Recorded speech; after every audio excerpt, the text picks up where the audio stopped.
District, Monday, December 14th, 2015, 5:30 p.m. School board meeting. The mission of the Wilton Community School District is to provide education that encourages continual progress, the improvement of one's abilities, expansion of one's interests and knowledge, and the growth of one's character. Call to order, please, Joy. Roll call. Linda Duncan. Here. Tony Hurd. Here. Gary Mauer. Here. Rob Metzger. Here. And Tara Oin. Thank you, Joy. Agenda approval. Any additions, changes, corrections, Mr. Burnett? Yes, there is one I would like to remove. That's letter B under resignations, Amy Markauer from the central office clerk. Otherwise, that's all I have. All right. Did you take two? No, I got it. I'm gonna say, because there's extra ones by Joy. All right. I move we approve the agenda with the changes. Second. All those in favor, please indicate by saying aye. Aye. Opposed, motion carries. On to minutes approval. We'll do the November 9th work session first.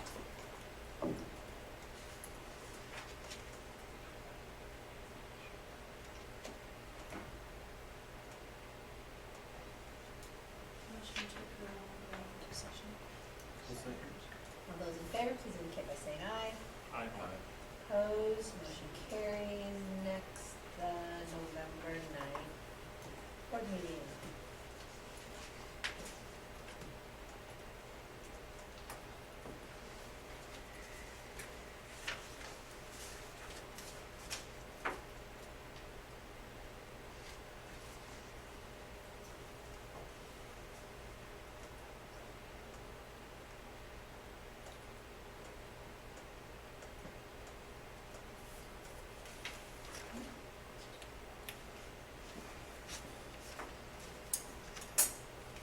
And I believe that was before the school board convention. Yeah. For some reason, that seems like a long time ago. Yes, it does. Well, it does.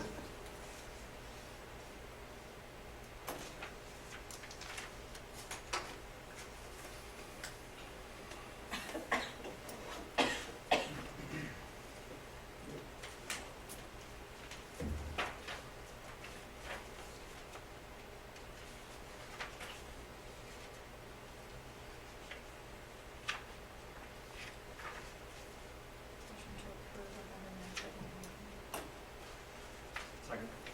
All those in favor, please indicate by saying aye. Aye.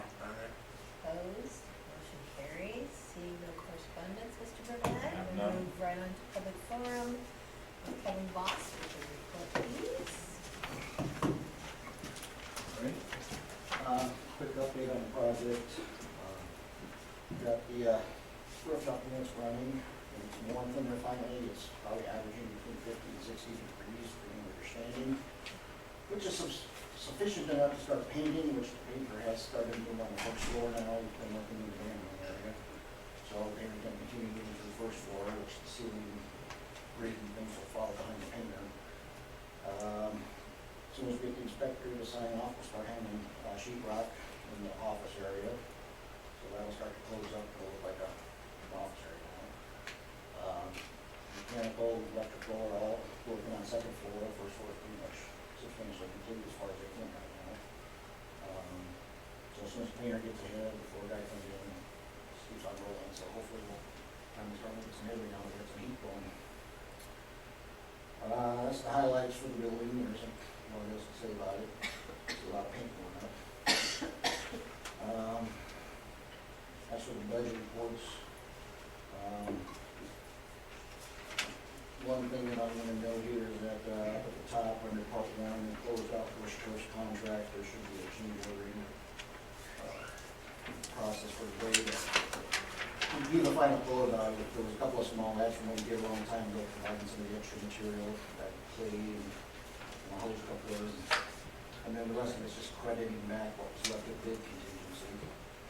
So that should close his contract out. We see, in terms of final billings on part 3, the mechanical contractor's doing his final billing, already done, the electrician's already done. And city construction, there's one minor issue that's still floating out there, the back charge type issue. Once that's almost resolved, so it'll be pretty much closed out, so part 3 should be just about closed out here any day now. On just gonna kind of gloss over the part two for now, because it kind of comes down to my notes below, so I'm not gonna spend a lot of time on that right now. I guess at the bottom here, when we start getting to the summaries, you'll see that from last month to this month, the contract changes were about $2,600. That just has to do with the shuffling of change orders and contingencies, contracts, and so there really wasn't a major change from last month to this month. I think things are pretty settled in.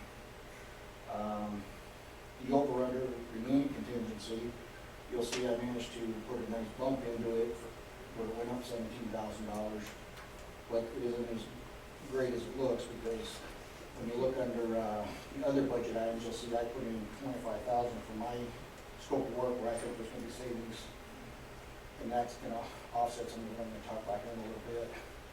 But that's where a lot of that's coming from. It's just, I'm looking ahead now, knowing that we're getting close to the end. I kind of went through all my numbers here and figured there's at least that in there to come back. So I'm showing that. But when you get down to the bottom, where we talk about all the ads, and since last meeting, all the changes at the bottom, the first item is just kind of an update. We knocked a couple $100 off of that one. That's really all that is. That's been carried for a long time. And a lot of the, not a lot, but several of the change orders you see on your list that come from that first line item has to do with the revisions up on the second floor, where we had a combined classroom and all that. I mean, just going through these real quick. Number 2 was down in the band room, where when you're down in the band room, the new floor is below the top of the foundation wall of the existing auditorium. So where that foundation wall, where the brick and the foundation wall came together, there was a metal flashing in there, and we couldn't get it cut far enough back, just cutting it straight, and it's really sharp, so we went in there and did what they call a tuck plane. It's a special procedure, kind of push it back and get it caulked so that it's safer, and that was something the mason did. So that's what that's reflecting. The conduit security sleeve, or conduit sleeves and security conduit, those are some things that Justin had asked for, and I think Joe Wright has asked for a little bit of it too. It's just some extra conduits so they go floor to floor in the future. And I don't remember the security conduit off the top of my head. I have to go look at it. It should be noted in here if you look at it. These are some things that kind of hit my desk, and I didn't know about it until after it hit my desk. Justin kind of talked with them direct. So, okay. Number 4, due to a condition that was on the windows on the east side of the building, first floor, we had to do some extra caulking around to try and help seal it up so that when the water through. It has to do with the fact that the way it frames the window, and they had to push it out some so it covers the joint between the brick and the block, and one area around the windows that could still get water through, and it wasn't detailed clear enough. So the best solution was just to caulk it to keep water from getting in. But that's what that entails. These next 2 items, number 6 is the one I've been talking about for a long time, about where the grading contract was going to hit us for something for all this road maintenance that he's been doing out here. And I said it was around 10 grand, and it was 11,319. I'm still kind of reviewing it, make sure it's right, but that's what the number came in at. The other item above it, number 5, I kind of knew there was some cost. I'm a little surprised at what it was. What that represents is, as you recall, we added a bunch of sidewalks out, on the back side of the school, the extra playground area. Well, the one sidewalk that comes out of the corridor, I don't know if you've been back there, but it looks like a big dike now or something, it was built up way up. Well, there's some extra grading involved there, and once you get, if you come out here, you go to the north side, it looks like another bowl was created, which what they tried to do is flatten the grade some so that there's another flatter area, is, I guess, the thought process.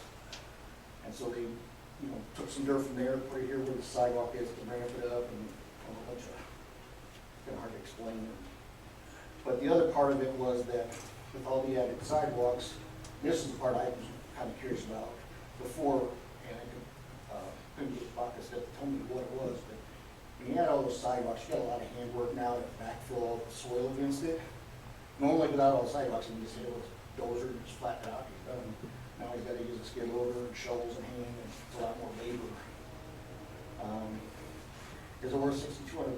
That's what I'm gonna figure out, because that's a little higher from what I was expecting, and I just gotta figure out where he came up with that, so it's just kind of a heads up, and hopefully I can clarify what that is as we go.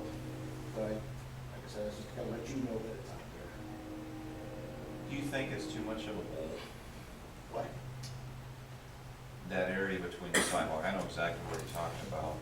It would be to the south of the gym Yeah. and the sidewalk. We've obviously got a very large pile of, on our east side of our facility over here. I mean, if we're in a situation where we need some fill, now will be the, Yeah, I mean, do you think it's too much of a bowl? Because I know I've had this conversation with Mrs. Austin too. If we're looking for kids to be able to play kickball and do some different things, it'd be nice if we had a little bit flatter plane there versus, I call it a bowl. yeah. I thought maybe it was really flat. I thought they had that flattened out pretty good. Well, that's what they were trying to, I mean, the original grades were a real steep drop off, Yeah. and all of a sudden they had the sidewalk go through it, in order to get a reasonable slope, they had to actually build it up. And all of a sudden you start getting into some weird I know, contours. that's what I'm saying, it's just a Yeah. little, but we got the Both fill. south, I mean, it's not an issue of us not having fill. I got to go refresh my memory, I don't go back as much down with all the mud, so. what do they do with the extra dirt? What's that? That one day when I went by, they were loading up a dump truck with dirt back there. They were spreading it, they were spreading some back there, and they brought some around here, and they actually put a little right in front. They were moving it around, and a lot of it they spread in the back, it's all the topsoil. Yeah. We had reasonably decent weather there for a couple of days, and so we got back there and spread that out. We'll take a look at that, I mean, it's just a Yeah. thought I have. And what I recall, that when this came up, that the design team was looking at, it, thinking that they were trying to make another flat area, because they knew this sidewalk was kind of a challenge in terms of just a big flat area. I'd have to look at it again. Well, maybe we can do a walkabout. Yeah, Next couple because I of think if you put dirt in here, you're still gonna have a slope, or, the more you put in days. here. A little bit of a grade's fine, Yeah. it's just, I don't want a bowl. But they, yeah, they need that flat area though, Yeah. for greening up grass area. Okay, these last three items are just recognizing some of the contingencies we had in there. The glazing contractor is nearly complete, and we had used very little of his contingency, so I went ahead and recognized part of that. As far as I know, I don't know what's gonna come up, but I'm still not gonna give it all, or recognize it all yet. I went ahead and recognized the savings on the elevator. He's done with his install and hasn't mentioned a word, so I'm assuming that there's no problems. So I recognize that contingency because I don't see spending it. And the last time is what I told you about the point builders savings. So that's kind of some of the things that we've kind of initiated over this month. Like I said, other than the two grading ones, it's relatively small. It's maybe $5,000 or something. One other thing I wanted to mention, I don't have it on here because one thing, I don't have the numbers, but also you saw hopefully that we're cleaning all the mud out of this front area, putting rock in it and all that. I kind of tracked them as he went, and I got a rough idea what that's going to be worth. I've got some leverage that I think I'm going to try and make it go away, but I don't want to make that promise yet. But there's something that I think he got away with that I'm going to say, hey, wait a minute, here we go. And make him, the only thing I'm not sure I'll get away with is all that mountain of sludge, mud. It's just kind of, right now, we're either waiting for it to dry or for it to freeze, more likely freeze, before we can move it. You almost need a pump truck to move it. So that's what's going on with that. I just give you my rough number in my head, it's probably gonna be around $15,000 is what I was thinking. And I think I've got a way to offset that. I hate making promises, but I think it's there. You may not be happy. That's the way it is. The only other thing I was gonna mention, before I go on, is there anything else on this that you want to ask me about real quick? I'll go through it fast. And that's pretty similar, also, I think we're gonna follow it. It is nice, I It think it's is, very yeah, well. it's very, yeah. Okay. So, like I said, the grand scheme of things, I think it's getting better. Like I said, I don't know of any big gotchas left out there. So that's, and while I'm thinking about it, I haven't had a chance to check. We got the heat running now, so we're gonna be monitoring the moisture before. That was the other thing that was kind of hanging out there. So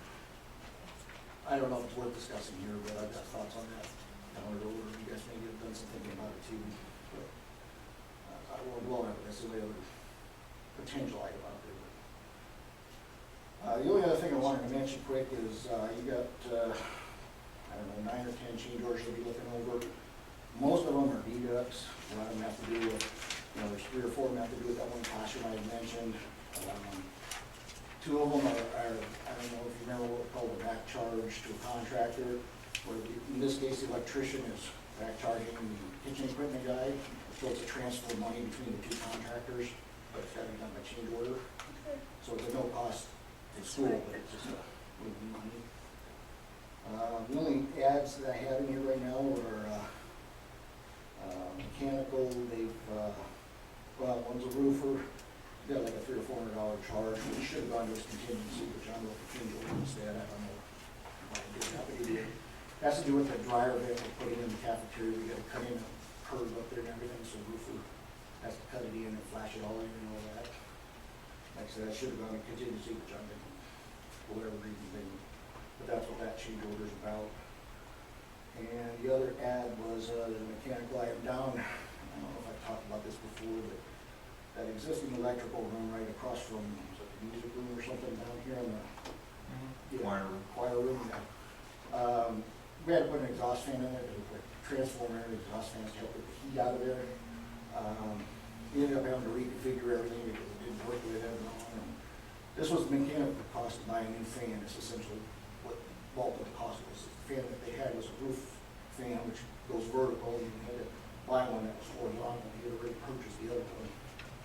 So that's the bulk of what that change order is. When you get to it, it's a mechanical one for like $200 or something. But I think everything else should be deducts and various items, and like I said, the details are there if you want to go through them. I don't want to get too in here, but kind of let's explain a little. I'm going to talk about, Kevin and I met last week, we talked about getting together at a minimum our maintenance committee, but talking about the demolition piece that's coming up, and just getting our ducks in a row for that. So if it works for Tony and Gary and anyone can join, but we'd like to have a meeting sometime around the first of the year to get that going. I've been working on the budget check. I'm actually going to spend 2 or 3 days in Cedar Rapids where it's quiet and I'm not distracted, and try and get that put together. I've got, like I said, I got started. I just so many distractions every time I sit down to do it. So I'm just going to go there for a while. So hopefully I'll have that done here shortly.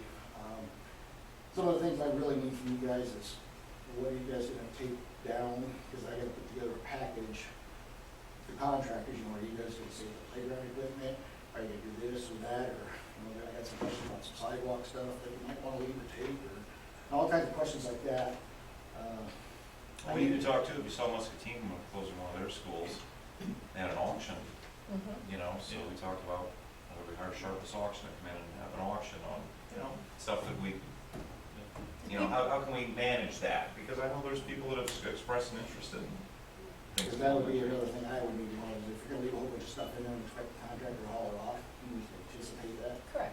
So those are the different things I need to know, and there's, I think, a couple of coordination things I got to talk with. Justin mentioned something about the fiber that goes there also serves the community center, or whatever it is, across the street. And there may be something that needs to be taken care of on that, because they're like joined together or something, so if you cut the one, you might have to refeed it. I don't know the whole details, but Justin mentioned. I think it's a wireless thing, Okay, but the fiber feeds the elementary, and then there's wireless over to school. okay, so somehow that, They use that. yeah. We have to decide too, like on the west side of the property, I call it the old bus barn, which is where we have our abandoned latchkey right now, what do we want to do with that? And so we just, Yeah. we need to know what the scope of the project, to give them the final go-ahead. So I'll be thinking about that a little bit. And the other part is, I gotta push John a little bit, but, I wanna get the package going, and, of course, as long as you guys approving the issue and some bid and all that. It may not happen till July, but my experience is demolition contractors, if you wait till the last minute, they're busy. And a lot of the demolition's done also by earthwork contractors, and by midsummer, they're going crazy out in the roads, highways, and you're not gonna get their attention. Correct. But if we get it now, they can schedule, So that's why I keep recommending that. So, anyway, I'll keep the board involved, but that's where we're at. Any other questions, Rand? I guess the last thing, and I'm not trying to take any more time, because we have a lot tonight, but you talked to me about the cafeteria floor in the kitchen. Okay. Right now, as I understand it, the contractor with Woodruff Construction is responsible for that flooring, and his subcontractor did it. They're going to plan on just either removing it, completely redoing it, or we gave them the option to look at possibly there's you could essentially put an epoxy coating on top of it. But nothing's really gonna happen until summer on that, but we have gotten acknowledged that needs to be done, and it's just now finding time. So that's a positive, because we weren't happy with how that went. Correct, that's what I thought. Good, You're talking about the tile. Mhm. yeah. In the kitchen, the actual kitchen tile, it's in there. Yeah. It was rough, and Yeah. there was grout lines in between there that would never get clean, and just, Okay, we good. were talking in a perfect world, it'd be nice to put an epoxy over the top of that, so, so from a cleanliness perspective and everything else too, it would be smooth. It drained though, right? Water. Everything Did they get it drains to fine. where, was it ponding still? Well, I know that in the dishwasher room, I think they were having some problems, it's just the way the pipe was turned into the drain, I think it was probably overshooting a little bit. But code requires that it's gotta be above the drain, you gotta have that air gap, so somehow you gotta Really? figure it out. Of course, now something happened back from I mean, Should be able to work the grade a little bit more than through Yeah. epoxy. Correct, Like, but, right. those bricks didn't flow very well, or doesn't. yeah, in terms of the main kitchen, I hadn't heard anything, but I know those trench drains that we had put in, they were a little bit, well, I don't think they were really high, the floor was a little low. I haven't heard anybody complain about it, but I know that, maybe we have to do some squeegee out, if they don't spill that much out there, but. Well, next year will be different though, having K-12 in the kitchen too. So the good news is that's on them. And Good. we'll get the floor that we need. Was that a case they put that tile down because of the heat from the stoves and stuff, or why there wasn't epoxy there, or what was it?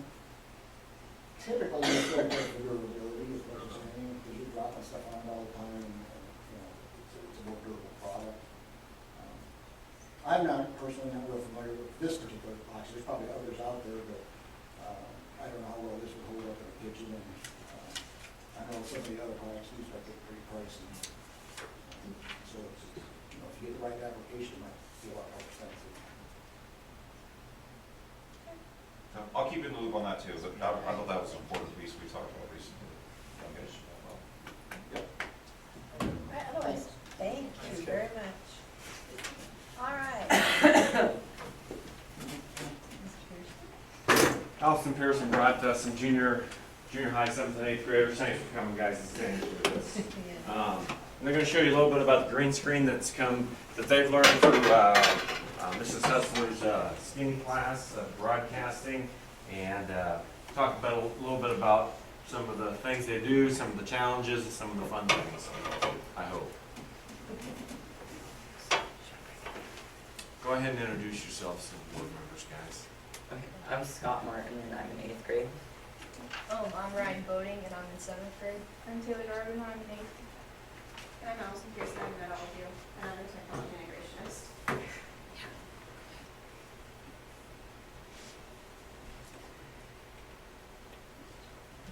This is why we use it. We use it in our skinny we just do broadcasting. We create videos according to the topic that we're giving. So Ms. Hessler will choose a topic and she'll give it to you that week, and there's various topics. In our group, we choose what we want to record, and then you can put backgrounds, what fits the topic. Most of our groups sometimes do use the green screen, but you don't have to use it, but most choose to. And then you just insert your photo. How we use it, so we film the person talking on the green screen, so they stand in front, and the camera person has to crop the camera so it just fits over the green screen, and you don't want the floors or walls showing in the background. You just want the green screen and the person to show, and once you have filmed, we upload to our Chromebooks, and we use a website called WeVideo, which is a site that we use in our Skinny for editing videos. Okay, so we're gonna just show you a few examples really quick. The first ones you're gonna see. You can scroll down. The first ones you're gonna see are actually, they use the green screen for photoshopping. What they're doing is more video, but the high schoolers use a lot for photoshopping. And so this was what they did during Halloween. They, you know, if people wanted to go in and take pictures, they pretty much was like, what do you want as your background? So I know we had some guys who were a rock band and they had a audience in the background. Here were our hippies who were at Woodstock, the next one. And then we had Superman. And so this was some stuff that they, she was a senior girl, Madison Ray, I don't know if any of you know her. This is what she does a lot in her free time. She's in journalism, she's really big into journalism, and so she does a lot of our photoshopping for the school. This is fun, you can go ahead and click it, play. These are, I believe, first graders. I believe, they might be kindergartners, actually first graders. They did, Oops. Yeah, This one's right. that There it keyboard, is. that keyboard tricked you.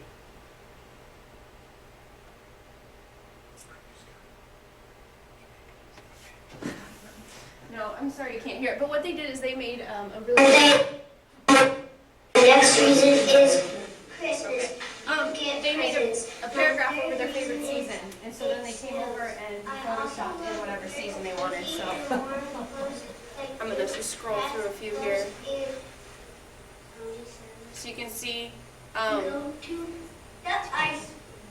we have some summer ones. Walking on water. Yes, this girl liked ice cream a lot. That's what she talked about a lot. So I made her an ice cream. Just kidding. And then we had some, that was one of the issues the little kids didn't realize is that if they wear a certain shade of green, sometimes they disappear a little bit. But some of them thought it was great. They thought it was really fun that they disappeared in the scene. So that was a video that they were able to do in the elementary with the green screen. So if you want to go back, I do have an example of yours too. Oh, jeez. Yes, and then they did actions too.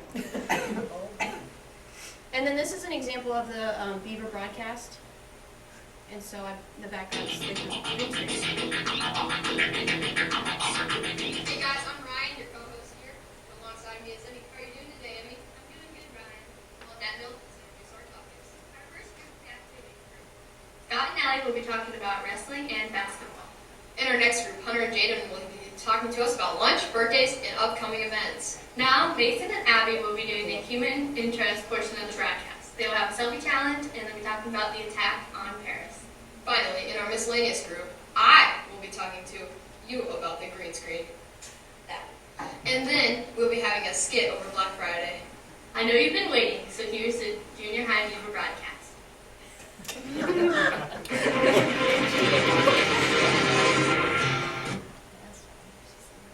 So why don't you show them how we video works?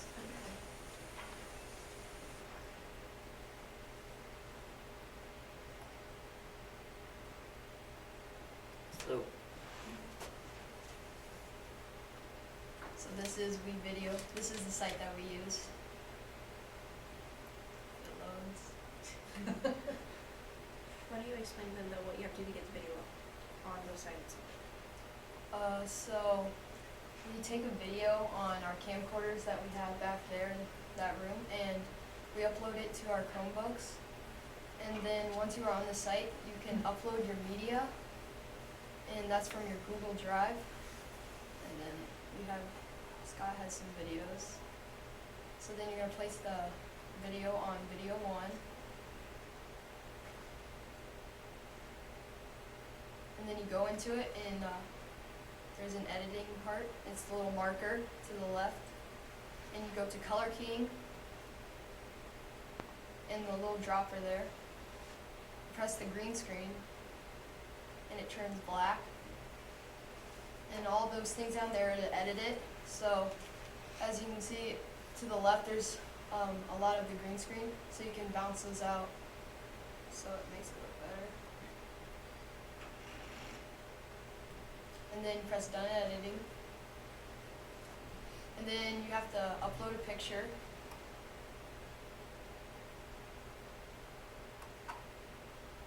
And place that on the main screen. And make sure it is as long as the green screen video.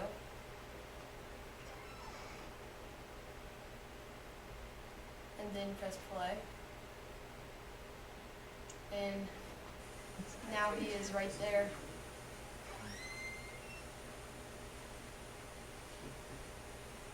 How hard is it to learn how to do this? Well, we took like a day. Miss Skelly and one of our skinny, she took like a couple kids each day to talk about him. And then like the day I went, I caught on pretty quick, and yeah, pretty fun. What's your favorite thing you've done with the green screen? Where's your favorite background you added? I saw a volcano, I had to ask. We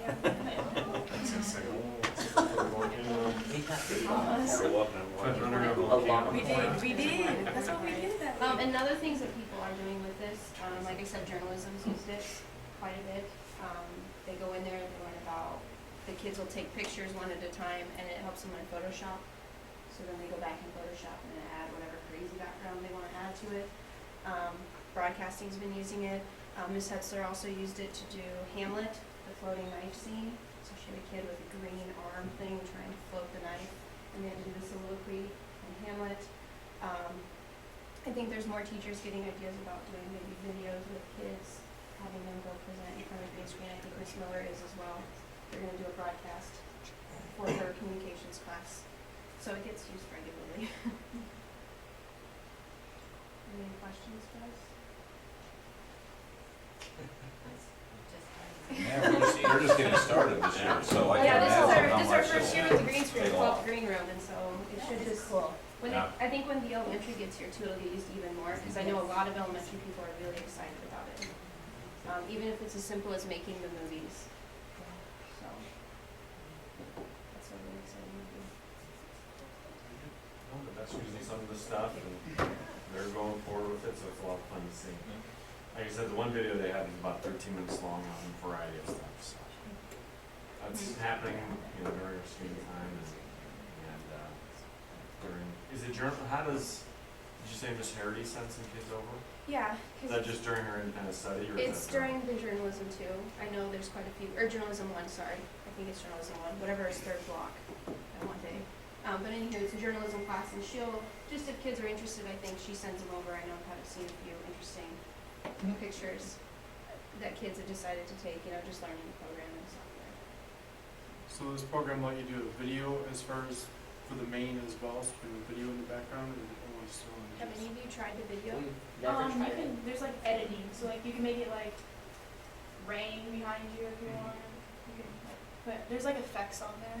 I don't think we've tried a video, but I'm sure it would work the exact same way. The only problem you would have is you'd have to go in and do a lot of like sound editing and possibly other editing if things get messed up. The editing just takes longer. So maybe PS, that's something you should try. You have to be careful with copyright too a little bit. Yeah. They have so much length of time that you can use for free, 45 seconds or 30 seconds, and that's it. Or like videos of like the wrestling or something, like a school, Yeah. something like that. Which is something they can try. And then where do you put the videos once you're done with them? Well, we go to finish, and Where are they stored? we store them in Google Drive. Do you have them on YouTube? Once we have our final video, Mrs. Skelly uploads it to YouTube. So there is a YouTube channel that then kids can go to and view the news broadcasts. All right, Wonderful. thanks, Questions, guys. I'll keep moving, I know we got a lot going on tonight with our Thank conference. you very much for I am showing us technology all of innovations. that. Taylor, Ryan, Scott, thanks a lot guys for waiting, Thank you. appreciate it. Yeah, it's 7 through 12. Yeah. Thank you. Do you want us to log out? Yeah, sure.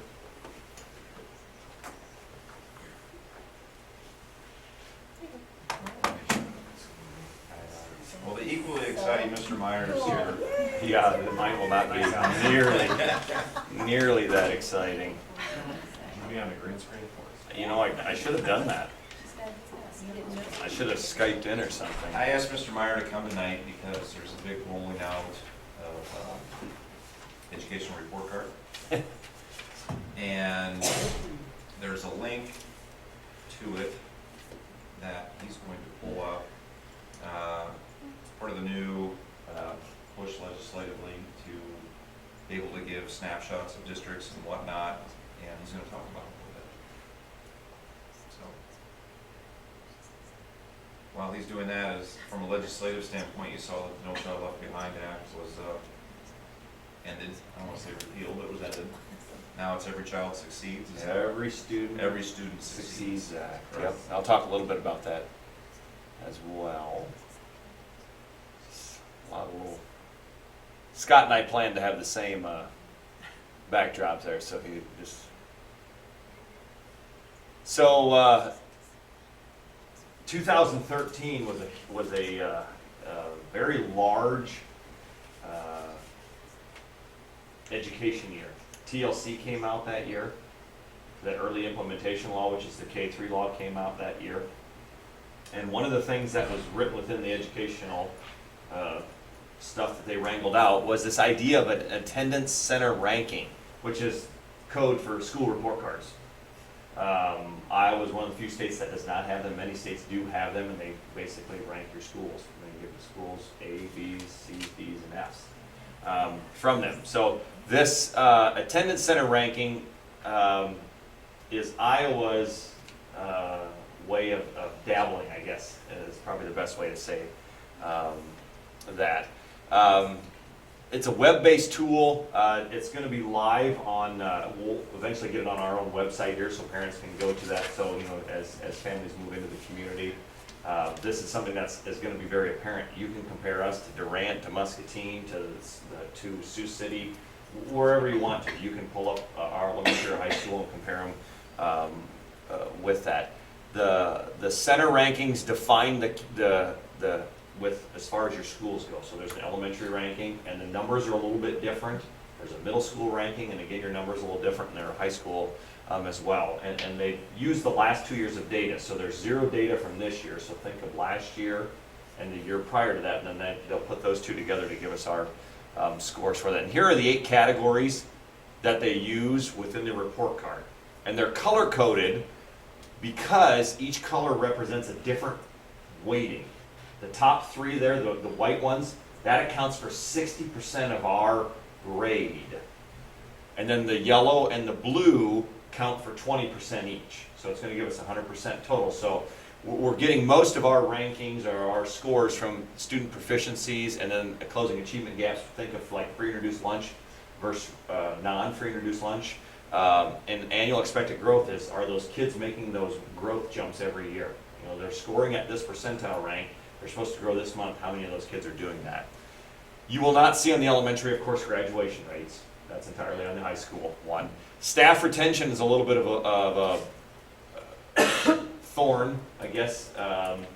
Just for the example, when our FCS, we didn't replace FCS and art, that counts against us. There's no way to matrix that out yet. And I'm assuming that at some point, I hope they figure that out. But you know, if you do go to the point where you cut programming and that kind of stuff, that unfortunately reflects on there now. It goes into our beds and it comes back as our numbers are different. No, there's something, so they recalculate that. They are going to include 2 more things in there. They're not within the model that I'll show you tonight. There's a parent involvement piece with that, and they've talked about it being some kind of survey that teachers will fill out on the teacher end. It's not a survey, I believe, for parents to fill out, is the way I've heard that. And I'm not even sure what to tell you about the community activity involvement, what that will look like, to be honest with you. But those are 2 additional measures that they still want to put within this matrix for us. So the categories are not all weighted equally, as far as each one doesn't get its own. You know, everyone's divided by 8, and we all get a fair amount from that. But on the right here are the ratings, where you could fall based on your score, from exceptional all the way down to high priority. And for this year, they've created a normal distribution, which is the nice bell curve. There's just as many high or exceptional schools as there are high priority schools. There's as many high performing as needs improvement, and then commendable and acceptable have the same amount in there. So they've created a bell curve, and you'll notice that when I get there, get that into you. And again, I just want to remind you, they use 2 years of data when they create this. And I don't know if next year they're going to just add a third year in, if they're just going to keep trying to add, or if they're going to knock off a year when they add a year. That's still to come out yet. Today in Des Moines, I don't know if Barb, if the Advocate heard about this or not, but there was a media briefing today. And they've done this the last few years when Iowa assessment scores have come out. They invite the media in first to see that. That way they can tailor their message a little bit. And then they roll it basically out to the public. So that happened today, and sometime yet this week this is supposed to go live. Mr. Burnett's supposed to get an email from, I don't know who it'll come from. Be very official from the department. Dr. Wise. Probably, and that will indicate then that it's become live for us. So I'm going to take you into what this looks like now.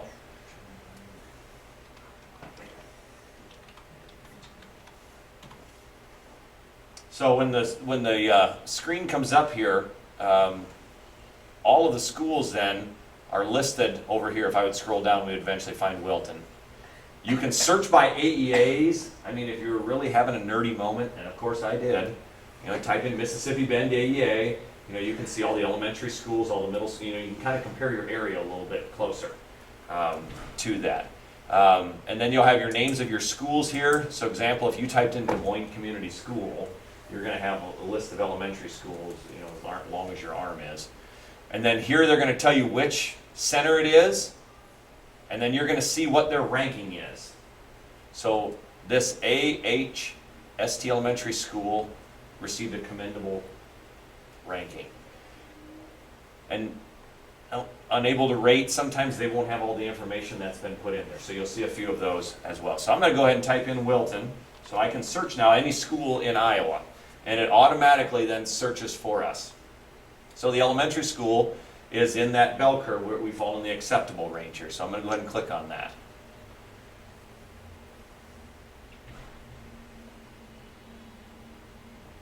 So now it'll talk over here. It'll give you a little bit of demographics about the school, how many kids were in there, gives you the big-headed rating, and then if you look right here, here's that nice bell curve.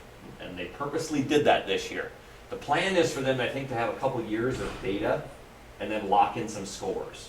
And they did that with No Child Left Behind. If you remember kind of that 41% number, they kind of had a few years of data before they locked in that number as far as, okay, we know that's the number we want here with that. So this page here is what I would call your summary page. It has the least amount of information on it, but it's got the most relevant information for someone who's just doing a quick look. And you'll notice here, this is our overall score here. So when you'd add up all of our columns, I don't know if I can quite get this to all fit. Pretty close. We get an overall score of 63.3 out of 100. We're based from 0 to 100, our point ratios that you can get. And then it breaks it down by category. So our proficiency, we had a 79.3% proficient, and this little red bubble up here is the state average, and we were right on that. Closing the achievement gap, and I know Mrs. Austin's talked about this, seems like every year when Iowa assessment scores come out, that we seem to have a discrepancy between our free and reduced lunch kids and our non-free and reduced lunch kids. And it shows up here that our matrices were a little bit behind that state average there on that. College and career ready, we're a little bit behind that. I really don't want to go into a long conversation about that because it's very confusing how they do that. The end target, when a kid reaches 306 on Iowa assessments, that's like the baseline score for them to be college and career ready, that they would have that successful piece in life. And then they figure out what year did they take that? So I was a 4th grader. How many years do I have left to get to my last year of taking that, your 11th grade year? And they divide that, and that becomes your steps you're supposed to make every year for that. So in the elementary, they're tracking. Are kids making those steps? Are they making enough growth to get there? The high school, they're looking at classes that get completed. Is that keeping them on track to do that kind of stuff? Expected annual growth is those kids that fall in their bands, 10th percentile, 25th, 50th, 75th, and 90th, and then are making those jumps.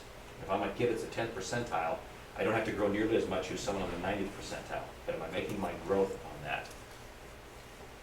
And then attendance, the elementary is pretty good with attendance, and then staff retention as well. So all of those add up to us getting this 63.3. I don't know how to tell you how they got that though. I don't know which one, what the weightings, how they do that. But if I go under each of these now, I can expand and I can get a little more detail about it. So here is kind of a basic description of about what it is. And then it gives us our scores versus the state scores, and then an average of that. Then if I want to go even crazier into it, I can click on this and it'll actually take me to all of our information now. Specifically just with proficiency. And then it starts to break it down as far as gender by, or math by gender, reading by gender, math by program, and gives you just more information to go through. I mean, if you really want to get into some analytics, you could really do that. So there are some other options here at the top, and I'm not going to really click on them. Again, if you ever want the password, I can give it to you until the public one comes out. But our school report card is what I'm showing you. The demographics would bring up, well, I'll click on it. It's easier for you to see it, I think. Still has me listed as the principal. I'm not quite sure why. But it breaks down our demographics over here of our student population, how many IEP kids, what our percent of IEP students are, our English language learners, and then our free and reduced lunch total, male and female. So it gives you just a little bit of kind of a storybook telling of the school. The educational majors then will take you to each specific one. So instead of clicking on that bar right below it said click more information, you could just go to those headers there and then the same thing will come up for you while you're there. So any questions about that with the elementary? I don't want to bore you with it. It's not entertaining like the green screen is. So now I'm going to take you to the high school. And the high school actually has a commendable rating, which actually puts them one step higher than the elementary. The elementary is an acceptable rating if you look over here on this left side.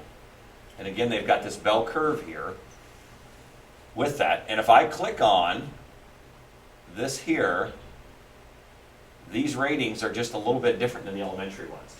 To be considered exceptional at the elementary, you had to have 75 or higher. So they've kind of jigged the numbers just a little bit so they could get that nice bell curve to come up with that. But their overall score is a 68 out of 100. And then if we scroll down here, if you remember what those red dots are for, that red dot was the state average for that, you can see that proficiency, we're ahead of the state, closing the achievement gap, college and career ready, annual expected growth. The one that gets us is this one right here. We're close to that. And then the other one here, this is when, remember when I talked about staff retention? So in the last 2 years, our art and SCS and German, when they get to beds the following year and you're down 3 staff, that all of a sudden looks like you've lost people. And kind of technically, yeah, but it looks bad in that one.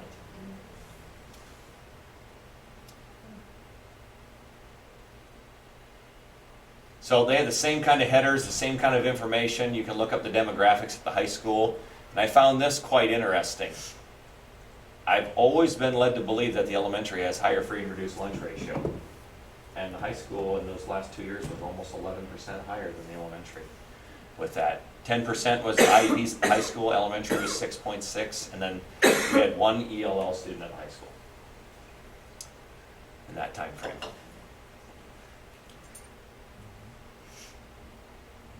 So the thing that they said in the webinar I watched and the stuff that's come out from Director Weiss was, this is just like No Child Left Behind. We can't get caught up in this idea of it's just a snapshot in time. You know, this isn't that whole story of the school. There's nothing on there about kids learning about the green screen now or any of the kind of stuff that's going on in the skinnies. While it's great to have the conversation and it can frame our debate about it, it shouldn't be the only thing that we talk about while we're doing that kind of stuff. Are there any questions about that? I don't know how many questions, parents. I don't know if you'll get questions about that kind of stuff. When it does go live, Mr. Burnett or I will let you know that that's out there. There is a cheat sheet that they sent out to us as far as maybe things to talk about, to maybe think about. There's a form letter, kind of information about it. So put in the newsletter for January, so parents want to link. Yep, and we'll link that out, and we can send it out through JMC too. Yeah, I mean that might be better as well. With that, I feel very good about our schools on there. With that, Now, I'm not going to pull up any other schools tonight. I don't think that's fair to those other schools. I have personally, I looked at my hometown, where I came from, just to be nosy, a little bit, but that's what's gonna happen. Everybody that's gonna, hey, this is out, they're gonna look at Wilton and they're gonna compare us to Durant. Let's type in Durant and see how we look. Then we're gonna look at Muscatine and we're gonna look at Westlet, they're gonna look at all the area schools around here to see how we compare. They're gonna do it at the elementary, they're gonna do it at the high school. So those might be some of the questions if people get nosy on this about. Nosy, they just wanna know. Or no, yeah, but I think those are things that they're gonna drive them. Some of that stuff on there, they're gonna click on those and go, I don't wanna see that. What's our number compared to this school? And go that route. So, the other thing I wanna talk to you about tonight is something called differentiated accountability. It's really the old school site visit. And Linda, you and Tony and Gary, you guys have sat on those visits. You sit there, and Robbie, you've been a pleasure of those. Well, maybe as parents, maybe you guys sat on some of they would do little breakout type meetings with that. So I don't believe this came out in 2013, but the old school site visits used to be every 5 years. We would be up next year, would be our turn for that. And what it was they would send a bunch of people out here, they would invade for a few days, they would look at all your board policies, they would look at any kind of paperwork that the state thinks you should be holding on to. They would look at, they would meet with groups, so the school board had a time they met with teachers, they met with some students, they met with parents, and then at the end of the day, they kind of created this kind of report, and they sat down with usually the administration and said, here are the 3 things that you guys need to fix. And a lot of it was compliance stuff. It wasn't about moving the needle maybe to get forward. It was, hey, your bathroom stalls are only 38 inches and they're supposed to be 42 inches wide. The doors in the elementary don't fit because, they open their, it was very much a compliance more than it was improvement. And that mind shift is this differentiated accountability, they're gonna try to change that a little bit. There's still a compliance piece to it, but they want it to feel like it's more about improvement, that they're sending resources to schools to help them with that. The state's already had their 2 pilots this year. They went to the Centerville Community School District and the Carroll Community School District already this year to kind of help develop this. They had something in mind, but they've kind of weeded that and kind of developed kind of a plan. And then this year they're going to do 50 of these visits. We're not one of them. We did not get in the pilot. And out of these visits, I believe they'll craft a better plan. I think it's still probably pretty rough right now what they believe it's going to be like with that. We've had several of our AEA people that are involved with that. And what it kind of includes is what's called a desktop audit. And this is the part where I think some of that compliance piece will come in. Hey, send us all your school board policies. So we'll upload that to a site for them. Send us your equity report. We'll upload that to them. So they'll have all of that information before they would even consider coming out here. And they can look through all the policies. So the people at the state level would go through and look through all their policies or what we'd ever send them for that. They also look at what's called our healthy indicator reports. And that came out of the 2013 legislative session. That's the Eli law, which is the K-3 law. And there are 4 indicators that they look for in there, and I'll show you those in a moment. And then based off of those indicators, you can either be called a universal, you can either get targeted or intensive assistance. So here's what those indicators are. The first one there talks about how many kids actually test. So of the kids in kindergarten through 3rd grade, let's say we have 100. I know there's more than that. What's the percentage of those kids that actually took the test? Well, we test all of them, 100 of them. The only kids we wouldn't test would be kids if they have an IEP that has alternative assessment. There's a way to mark them off there. The next one down is, so these kids have tested. They didn't meet the criteria to be considered proficient. You're now required to progress monitor them every week. We're trying to do that 90% of the time with 90% of those kids. We progress monitor 100% of those kids. Every Monday I go through and I look through the sheet and I see the last date that they were progress monitored, and then I email the teachers if it wasn't done in the last week. We've had kids with mono at the elementary, so I know we've had some kids that have had some pretty extended illnesses with that. So then the teacher can then respond to me and say, hey, they've had mono. I'll get them when they get back. We just had one family that was on vacation. So some of those things go on. The next one down is your percent of learners at benchmark. So how many kids met their cut score at their grade level? We were 68% was our kids 68% out of 100. And then to compare that to last year, we were 61% at the same time. And then the bottom one is the percent of your kids in fall that were proficient, and then of those kids, how many stayed proficient still in the spring? That makes sense? So of the 100 kids that we tested, if 50 of them were here, of those 50, what percentage is still considered to be at benchmark? Okay? And then these are what they used this year. So for the Centerville School in Carroll, they used the fall screening scores, the winter progress. Well, they haven't used the winter progress one. I don't know how they did that one there. The fall screening for the next one, and then they go back 1 year for the bottom one because they don't have a spring one for this year. Yeah. So, what does that mean? Depending on how we fall in these categories, one of three things can happen. And you'll notice I highlighted or underlined that word intensive. If you remember back to that graph, there were three levels there. There was an intensive, a targeted, and a universal with some percentages with that. And if we score intensive in multiple healthy indicators, so in probably 2 or more of those, or if we're below that universal screening mark, so we test 100% of our kids, let's say we got 50 of them. That's our automatic kick-in for us to be considered an intensive support. The next one down there is if we have one healthy indicator, can't be the universal screening, then we're placed in a targeted support, and then the last one is if we have none, we're in universal. And those three levels mean different things. Intensive level means we're going to get a desktop audit, and they're coming out here.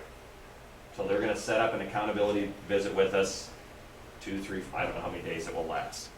If we would end up in a targeted level, desktop audit, but then they're going to have some kind of online differentiated accountability. And think Skype. And I don't know if that would be a room full of us or how that'll all look. I can't believe it would just be me and Director Wise or that, but it'll be something that's more done online. It would be a shorter event. And the last one at the universal level is they're just going to do a desktop audit. Your scores are looking great. We just want to check your compliance piece now. So where are we then? So let me go back here. So that first one there, I told you we have 100% of our kids that test. So automatically we're in universal right there. The next one down is our progress monitoring, and we progress monitor 100% of the kids that need it. So we're in universal there. The next one down, that third one, is what's our level of attainment, which was 68%, which gives us targeted. And the goal from the state has always been 80 on the Eli law. And then the bottom one, I don't know, I can't give you a number yet because I didn't look back to last year's, to be honest. I don't know how to find it yet. I don't think they've created that formula yet for that. But let's say we're in intensive there. Okay?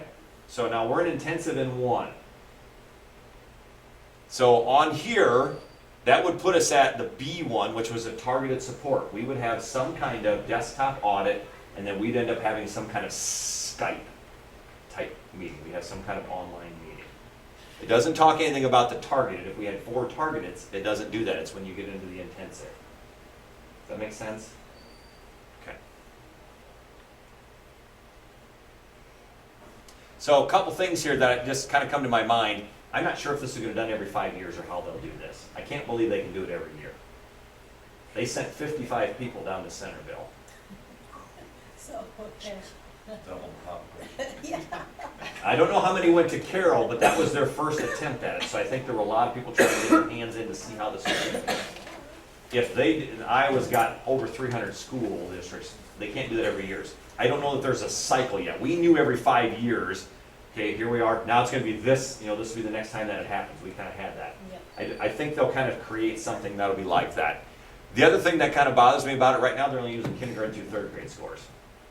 There's no matrix for 4th through 12th in there. So everything that we do, if our K3 rocks We're okay. and our high school just tanks, they'll never know. But they can't do that. They're going to do. So I think some of that will kind of flesh out over time, that they'll figure out some kind of matrix to do that. So any questions about that? Appreciate you guys staying awake. That is great. Got one more thing for you. Mr. Burnett talked about this. No Child Left Behind has been put to rest. It's now called ESSA, Every Student Succeeds Act, and it actually starts now, but full implementation of it doesn't begin until the 2017-18 school year, which is not next year, it's the following year. From that, some of the things that are in there at the federal level, students are still going to get tested every year, 3rd through 8th grade and once in high school. And in Iowa, that will now become Smarter Balanced. Iowa assessments that we took this year, that's the last year that we'll take that. In reading and math, they haven't answered yet science. State departments of education now will hold schools to accountability. Iowa's going to have a lot on its plate with this differentiated accountability. They're trying to create the attendance center ranking and now having to figure out the accountability piece. I have a feeling that that state center report card, that attendance center ranking, is going to fit in here somehow. Because they've already started to kind of develop that and create that. I believe that'll play in somehow. Federal law kicks in when a school is considered low performing when they're in the bottom 5%. So Iowa, there's over 300 school districts, so 5% would be like 15 schools. And then the other one, well, there's actually another one. This other one here is the graduation rate falls below 67%. Iowa historically has always had very good graduation rates. And the one I didn't put on there was if you have a subgroup that historically is chronically low, IEP students or free and reduced lunch or any of your blank ethnicity, even Christmas. You know, if you have those populations that are historically low, then that's supposed to kick in some of that information. This is very minor. I'm sure the law is a lot longer than that, and we'll talk a lot more about that as it goes on. But I wanted to kind of get that out there in front of you too. That just happened last week, actually, that took place. So,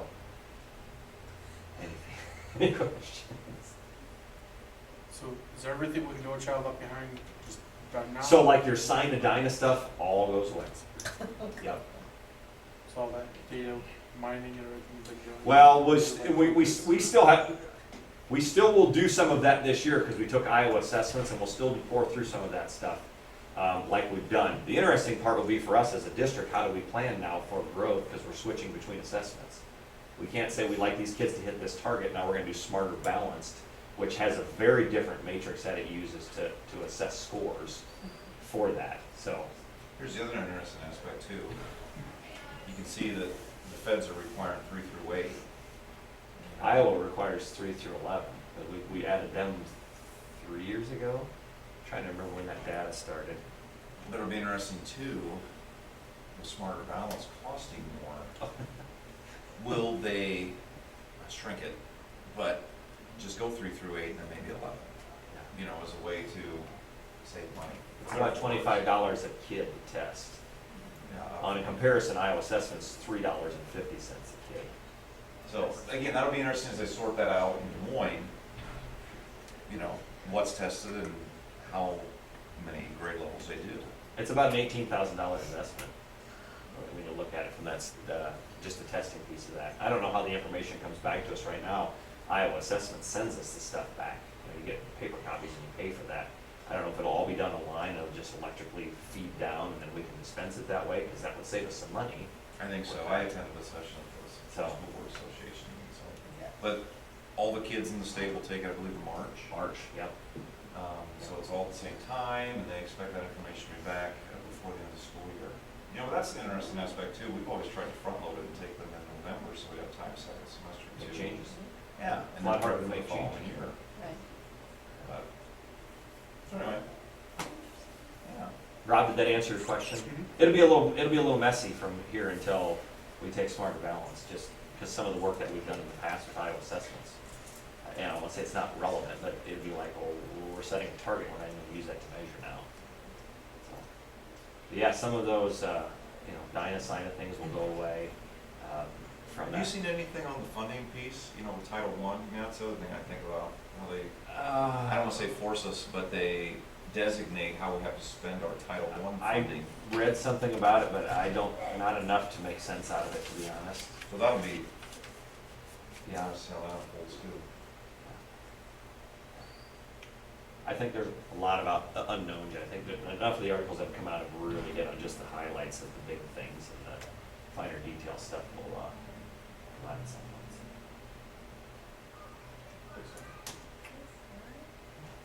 Thank you. Thanks, Mr. Meyer. You bet. All right, the recognition, business financial functions. Stacy. Number 5 is the taxation funds. And any questions or comments? Taxation funds.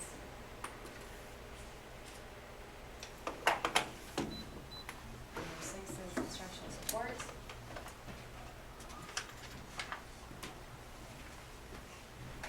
Have our ISP budget now on the first page, and expenditures to date. At the bottom and top of the second page is what we have remaining for the rest of the year in ISP. Any questions or comments? Number 7 is the self-insurance fund. The fund breakdowns in the lower left-hand corner, it shows you what we have in medical, dental, and vision.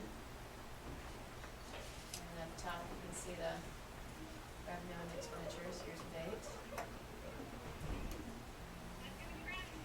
Do well with our self-insurance fund. Any questions or comments about that? Next, number 8 is latchkey. Latchkey participation actually went up in November compared to October.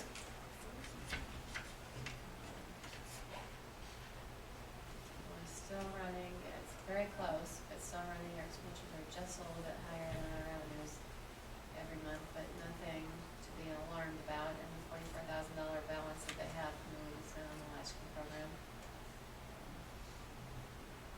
Any questions or comments about latchkey? The next report is a creative vendor report. As you can see, that they don't spend a lot of money, it's mostly salary and benefits. Number 10, nutrition fund. Have the lunch and breakfast program usage on the first page and second page, financials.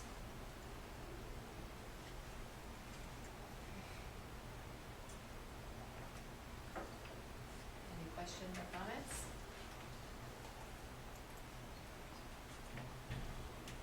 Next report is the period vendor report for nutrition fund.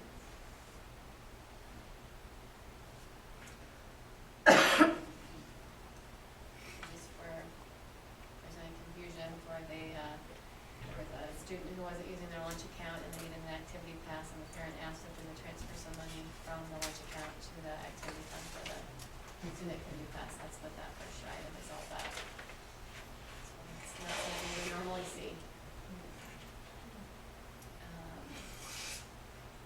Number 12, starts with the activity fund report on the first page. Once again, drama speech, they still have not had the play for the year, so that will remain in the hole until we have a play. Robotics will continue to run in the hole until we're supposed to receive some grant money, which seems to be unclear at this point, and then when we'll use funds from the fair canteen to zero that out when it comes to that point. And winter canteen was just getting it started at the end of November, so that's why it's in the hole. Any questions on any of the activity fund? You can see that music and athletics still doing well financially. FFA Enterprise and our flex spending that we keep in our local bank, and then the agency fund accounts, which is money we account for other groups. So we're still working on getting that fall basketball league out of the hole. Any questions or comments on any of those? Creative vendor reports are next. Report number 13, so the usual lengthy creative vendor report for student activity fund on pages 1 and 2. Page 3 is FFA Enterprise. And page 4 is the agency fund. Any questions or comments? Hearing none, we'll move on to report number 14, which is the co-curriculum guiding for the November-December period. We're ending fall at the top there and beginning winter sports. And then we have a few classroom activities towards the bottom with that driver breakdown at the bottom of the page. Any questions or comments?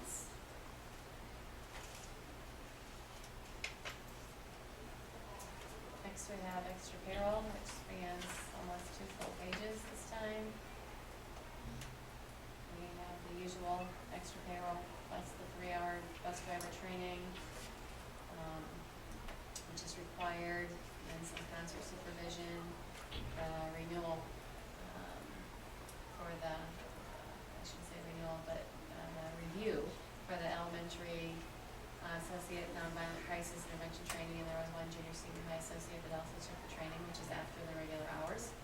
And then our first semester of mentor payments, which are not the norm. Everything else is usual. Any questions on extra payroll?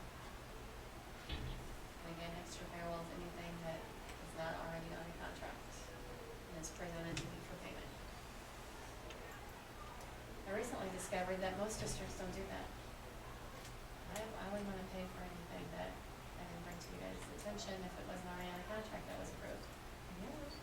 So, and I've done that since I came, so. Transparency. We like it. So next is the school board report for board bills. And we have general fund expenditures, the first, 8 pages. And then we have our pretty good sized batch of building project, Fund 31, total almost $1 million this month. And a few local option sales and service tax, and then paying our revenue bond interest payment for the first time, which is due on January 1st. BMO MasterCard 3342, I think it is. It's a little confusing this time. We had the, what exact name of it is, but we got new credit recovery software this year, and for some reason, NCS Pearson self-pay charges for it on the credit card, not once, but 3 times. So Amy fought with them and fought with them. And also Leslie did take the training, so we were to get some credit for that. And so this time you see refund for overage credit is on there twice at the tune of $3,337.60 because we had to pay that on the original credit card invoice or we would have been charged interest. So that's what that is all about. But finally this month we are getting that all taken care of after hours of work, trying to make them understand what they had done wrong. So, any questions on any of the board bills?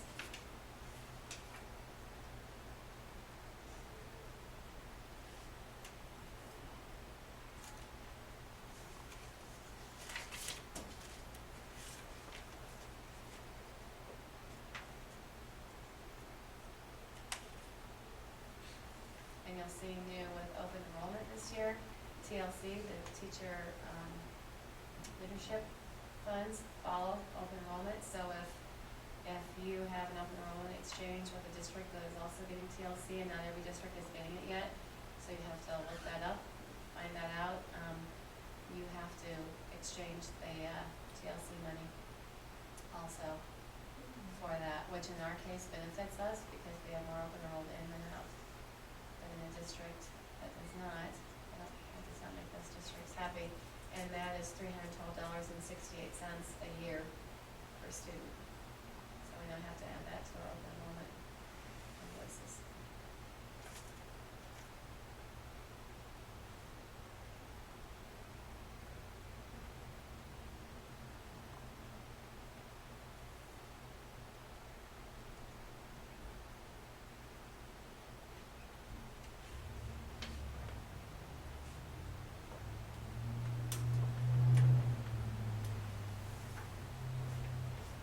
Questions?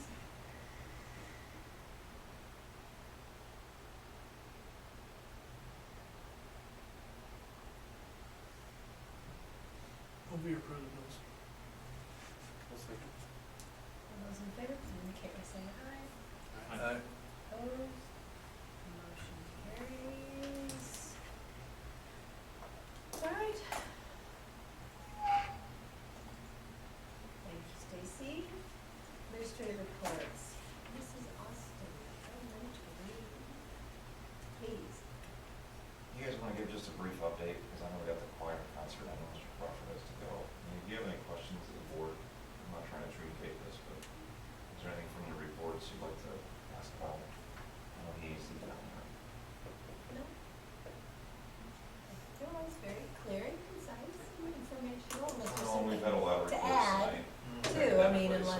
something that you wanna add? Is there anything you two just want to point out that, Summer school's gonna be huge, the top one. And then the green screen, the recycle efforts, that's a link. They did another one for our recycling our new bins. It's really cute. And that we're showing all the classrooms. And then the third link is the one that you saw, cards up for the first grade. But I think that summer school is just gonna be really an interesting piece. 70 hours is a lot of time. Mandatory or retention. well, there's a lot of questions too, you know, people with Yeah. special needs and, you know, No, they're, certifications of the teachers that teach the summer school. Really? I will say this, building related, I'm so glad this is our last year over there. And Denise will echo this, but we got, you know, with this big rain we had the other day, last night, with water coming in, you know, gymnasium. Oh, You know, no. there's that water on the west side there, that's why the floor buckles. And Yes. we've had heating issues on the second floor with the radiators. Just like, Oh. it's 90 or it's 30. yeah, So it knows. knows, it's knows it's, and Yeah. it's last. rearing its head. So. Told Miss Morris they can do a greenhouse unit in the There you sixth grade room. Oh, no. It's just, so, just gotta get through the next 6 months. Okay. Leaks and everything, we had leaks over a week, you know, just hang on. Cool. I would just say to point out the one paragraph with the Community Foundation of Greater Muscat teams giving away 4 tickets to the hour wrestling and the coat and the thing that goes with the backpack, the coat and the shirt are just fantastic, as well as the parking pass and the men's and the buffet. And Country Financial's also made a donation Friday night that we brought out some stuff and doing some fun things there. So a lot of little things coming our way too, so good couple things to take a look at there. Yeah. Feel free to join the choir and There you go. Thank you, Yeah.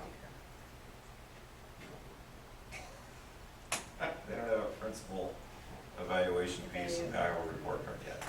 Yeah, someone tells me Bev would, I'd be the first person Bev would tell me to sit down. Thanks for coming, you can go back. All right. I'll see you in a little bit, Mr. Probert. I'll be down there. Action items. I want to apologize for the resignations piece. Samantha Reed is not listed on here. I don't have her on mine. Is she on the agenda, on the online agenda? We For did the that Ju- last. Was I, am I looking at, We did that last week. forgive me, my, You got the wrong one? I was clicking the arrows on here. It must have went to last month, because I'm like, what's coming up next? Oh my gosh, Samantha Reed, she's not listed here. No, So- you scared me. Sorry. No. Well, give me a second. I was clicking through the reports and it jumped back. Yeah. But Christy Maxwell resigned as junior senior high special ed associate. I'm sorry, Joy. And under job descriptions, the high school principal and elementary principal. I went over that with Mrs. Austin and Mr. Faulkner this month and updated a few minor things, but for the most part, the last statement is the key one that all duties assigned. So it's a catch-all. Yeah. So, and then nothing under the terminations or reductions.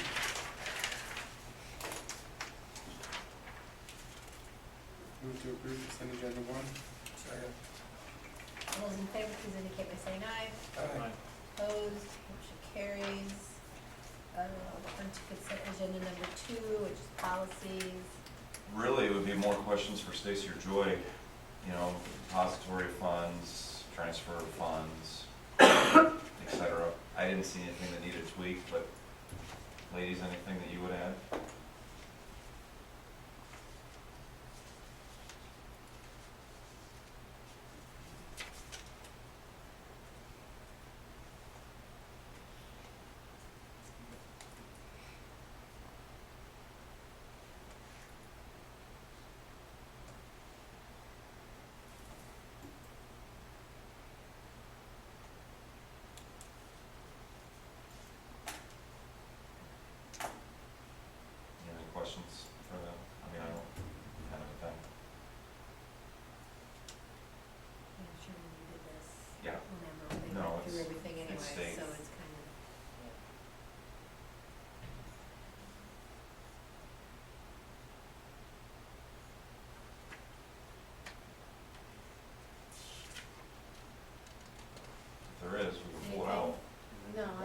No, I'm already ahead. Your head, Okay, all well, I right, was so- waiting for you to say there's nothing. There's nothing, No, okay. sorry, I was reading. Okay, Okay. sounds Move to good. approve consent agenda number two. Second. All those in favor, please indicate by saying aye. Aye.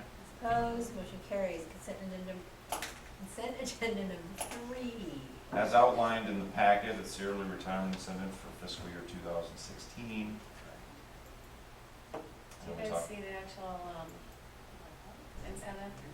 I had mine open, so she took it out and had to change some of it back in today. Do you guys see the incentive and the application both on your? I see the I see the application is I only on, see the application also. but we saw the incentive. We have Right, it. but that should be in the packet here. Right. Jen had it in there.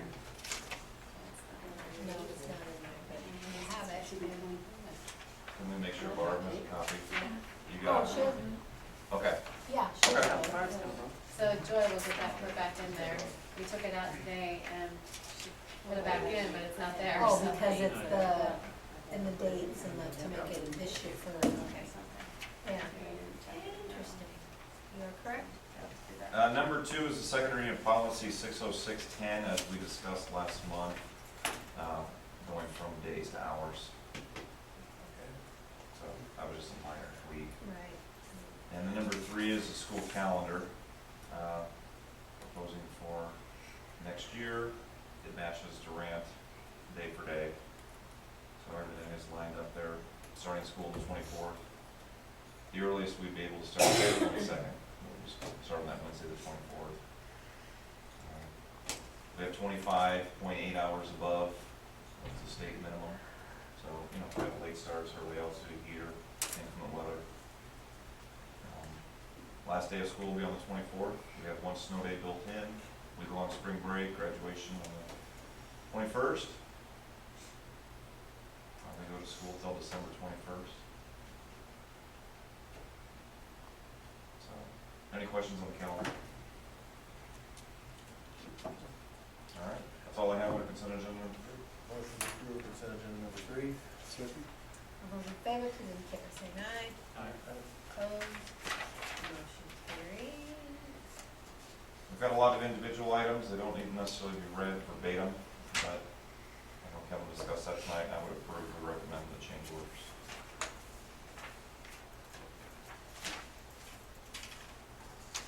Move to approve change order E1. Second. All those in favor, please indicate by saying aye. Aye. Opposed, motion carries. Move to approve change order BPG3. I'll second. All those in favor, please indicate by saying aye. Aye. Opposed, motion carries. Keep going. Oh, Gary. Okay. I approve, move we approve change order BPH5. Second. All those in favor, please indicate by saying aye. Aye. Opposed, motion carries. Move to approve change order BPJ2. I'll second. All those in favor, please indicate by saying aye. Aye. Opposed, motion carries. Move to approve change order BPM11. Second. All those in favor, please indicate by saying aye. Aye. Opposed, motion carries. Move to approve change order BPM15. Second. All those in favor, please indicate by saying aye. Aye. Opposed, motion carries. Move to approve change order BPM16. Second. Those in favor, please indicate by saying aye. Aye. Opposed, motion carries. Move to approve change order BPN7. Second. All those in favor, please indicate by saying aye. Aye. Opposed, motion carries. Move to approve change order BPC5. Second. All those in favor, please indicate by saying aye. Aye. Opposed, Move to approve change order BPP1. Second. all those in favor, please indicate by saying aye. Aye. Opposed, motion carries. Yay. Like a British Petroleum. I know, it's like, Or let's go BP. 13 informational discussion committee items, et cetera. You can see the 3 hires there that we've had. 2 of them being associates that are IEP driven. The other one from the office piece. Under maintenance, like I said, I'll keep the board in the loop and get some input on the elementary grounds as we go through the demolition phase. I don't know if there's anything pool board related. Yes, we had a meeting before the meeting, before our meeting. Yep. So Good. everything seems to be going. Actually, you guys probably Wow. know this, but today, the brains of the pool that control the heat got water in it over the weekend. They don't know how. And Joe had to order the parts for it today. It's gonna cost over $4,000. It was wet, yeah, so wet inside, so the brains got fried inside. Great. So it controls basically the heat part of it. We didn't know that. Otherwise, everything is going But that was okay. very recent today. Yeah, that just happened today. Yeah, and then what, do some recaulking or something and windows or It was all something? winter stuff, yeah. Yeah, so, no, everything's going well. Glad. Legislatively, yeah, we'll see how things go once session hits. I don't have anything good under Goodwill, Technology, Miscellaneous. Our next meeting is at 5:30 on Monday, January 11th. However, you saw my weekly notes, I did speak with Lynette Clays and WEA representatives. We will start IBB sometime in the spring. They talked about if the board were willing to get together that day, like at 4:30, just to talk about maybe setting some dates, talk a little Oh, about some yeah. things coming up, and just to kick off, but it would be nothing intensive by any stretch. But I did want to mention, I wanted to ask the board, because I want to be respectful of, your guys' time too. Is 4:30 okay on that day to have a kickoff IBD? Are we decided the day or January, you said, just or- a Um, day? Well, on Monday, January 11th. Oh, It'd be prior to that the day. board meeting. Oh, sorry, I missed No, that it's okay, part. I'm sorry, maybe I So didn't, January 11th at 4:30, Fine with me, huh? what you're saying? yeah, if that works. Yeah, that's fine. And then we can set the dates for the rest of spring, or at least get an outline, if that's okay. So, all right, well, that's all I have. Otherwise, it's truly amazing how fast the school year goes, and I'm pleased with how the building project's progressing, and look forward to 2016. Entertain a motion. Motion to adjourn. Second. All those in favor, please indicate by saying aye. Aye. Opposed, motion carries, yay. Thank you everyone for attending.